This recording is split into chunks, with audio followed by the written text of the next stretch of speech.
Arteta is the blueprint. What he has done at Arsenal, every club around wants to replicate that. Let me break this down. Chelsea appoint Enzo Maresca. And let me know down below, what content would you like to see throughout June and July? The Euros is on. Would you like to see watch-alongs? Would you like to see instant match reactions? Would you like to watch my predictions of the Euros? Or would you like to see transfers? Or just everything in between? Now, breaking news coming out from Fabrizio Romano today that Chelsea are about to appoint Enzo Maresca. Now, if you don't know who Fabrizio Romano is and you're living under a rock, this man is the most reliable transfer journalist in the world. If he tells you to leave your partner, you do so because he's got some inside information on them. And it comes out earlier today, Chelsea have agreed to appoint Enzo Maresca as new head coach on a 5-year deal. On a 5-year deal. As it says right there, I understand the agreement is now done and the contract valid until June 2029. It will also include an option to extend until 2030. Now, when Arsenal appointed Mikel Arteta as their manager on, I believe it was 2021-2022 season, it was a 3.5-year deal, which would expire 2025. It kind of shocked a lot of teams, a lot of the big clubs in Europe, that Arsenal were going to put their faith in a guy that has never managed a Premier League side, never managed, a big football club. And it was a very, very, very, I guess at the time, risky move for Arsenal. They come off the back of Unai Emery, a very good coach. They come off the back of Arsene Wenger.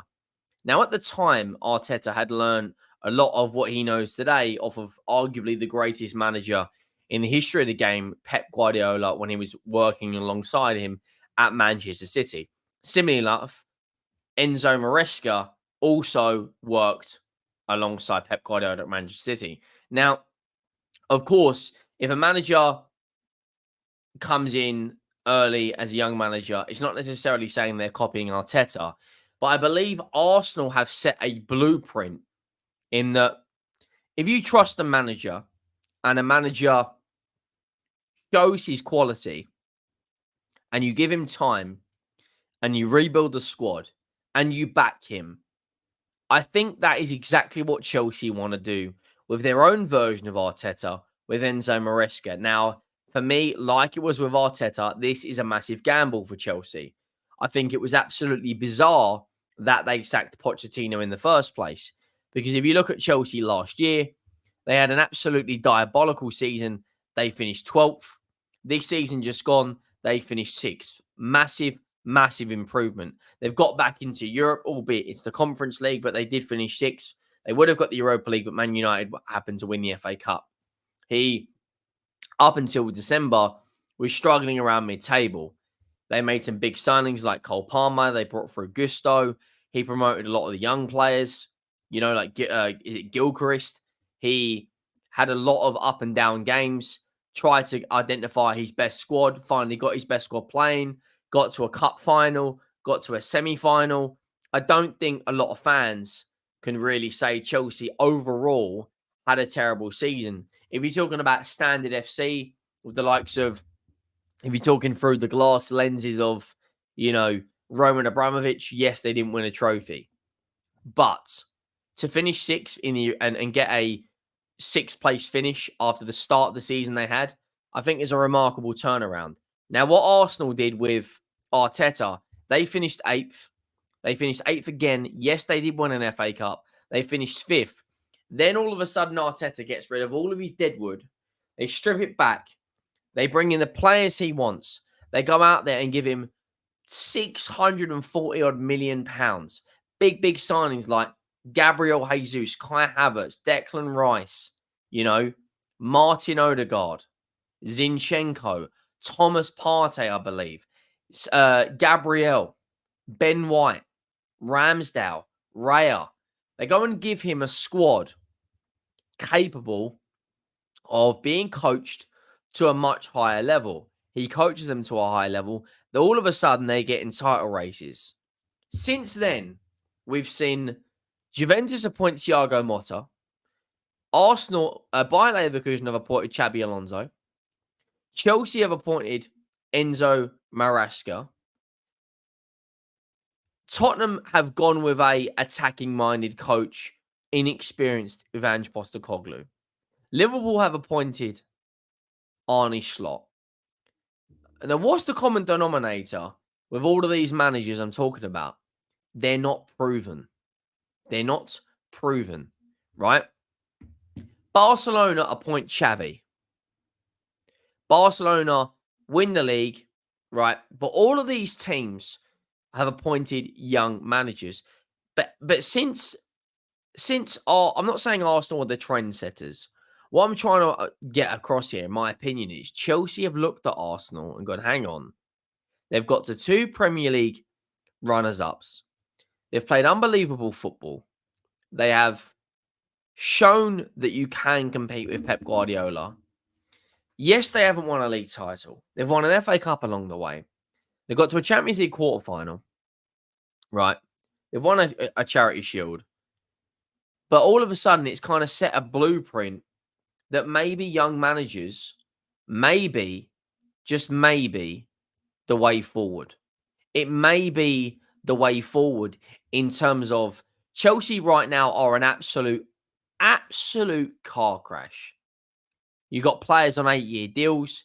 You got Chelsea fans wanting Pochettino out. You got Chelsea fans wanting Pochettino in. For me, it's absolutely all over. And I'm going to say it right now.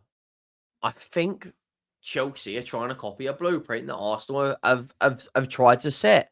You know, you're looking at it right now. Chelsea are roughly 2-3 years away from where Arsenal are right now with good recruitment and good coaching. But they're already £1 billion down on transfers in terms of the money they have gone out and spent. It's absolutely absurd, the amount of money.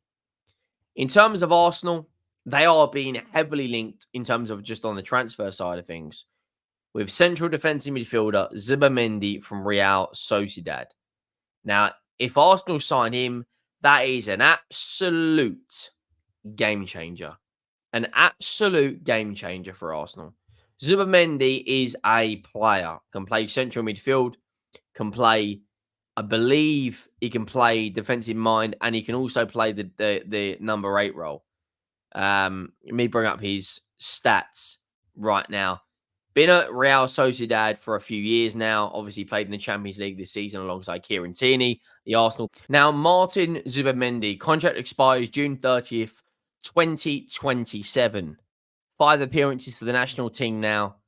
Had a very, very good season with Real Sociedad. Obviously, DM can play central midfield.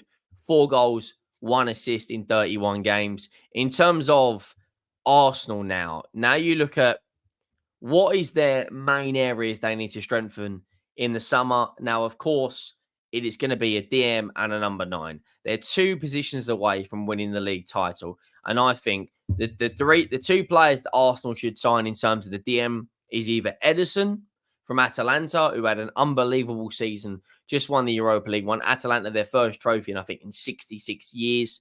He would be a great, great signing for them. Or Zubimendi. And the number 9, I've said it and I'll say it again, the number 1 signing for, Arsenal should be Alexander Isak. If Arsenal go and break the bank and drop 100 million on a Alexander Isak and maybe a 50 to 60 million on a Zubimendi, they will be right up there yet again. He's valued at 50 million euros. Funny enough, won the Copa del Rey alongside Alexander Isak during his time at Real Sociedad. He's been there now a number of years. He joined them in, I believe, 2020. Been there 4 years now. Contract expires June 30th, 2027. Last deal we signed was on the 14th of October, 2022. When you look at Ederson, he potentially could play there. Very, very, very good. Both of those good players, and I think would easily strengthen Arsenal. Now, Have they inspired Chelsea to kind of sign Enzo Maresca? A 5-year deal with an option to sign for another year is a bold, statement of the fact that we trust this guy. When you look at Enzo Maresca, at one point he led the championship, I believe, by 17 points. You know, I don't know if it's the right, like, is it the right time for, a Chelsea to start a process type of thing, or is it not? I mean, let me know your thoughts down below. Doesn't Enzo Maresca inspire Chelsea to back a manager? Well, clearly they've got to with the length of contract they're giving him. And or are they thinking long term after Pep Guardiola leaves Manchester City? Let me know down below your thoughts. Make sure you lock in. Make sure you subscribe. Let me know your thoughts. What type of content do you want to see? I'm out. Thank you all for watching.